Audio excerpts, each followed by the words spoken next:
Sa Hiraya Hopper, medyo naging challenging lang yung ambon, pero yung the rest, maganda siya kasi chill lang yun, boat lang, and makikita mo yung buong view ng place.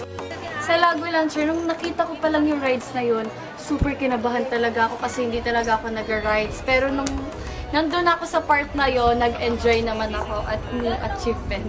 Super saya na.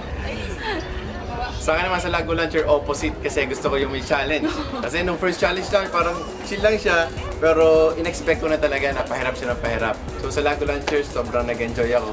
Pero syempre, maano pa din yun, challenging pa din yun kasi parang pupunin yung kaluluwa mo. Parang pag ano, hinagis eh. pero masaya siya. Sa Battle Bumper, basic lang yun sa akin. Parang nag-enjoy ako. Medyo mabigat nga lang to kasi ako yung humihila sa kanya. Feeling ko hindi yung kaya ng iba. Oh. Alam mo kung bakit? Bakit? Kasi wala kasi lang holding hands. Yeah. Masakit. So, para sa amin, madali lang yun. Kasi madali siyang kontrolin, maganda yung kanilang mga materials. Tapos, feeling ko hindi nyo siya kaya eh, kasi wala kayong holding hands. Wala kang ganito. Ay! So, kasama ang loved one mo, mas masayang gawin to pag punta ka dito. Siyempre, kaya kung meron kang loved one, isama mo na siya dito. Sabay na kayo mag-enjoy, siyempre. Perfecto pang date. Kaya kung wala pa kayong idea kung saan kayo mag-date ng mga girlfriend, boyfriend niya, perfecto.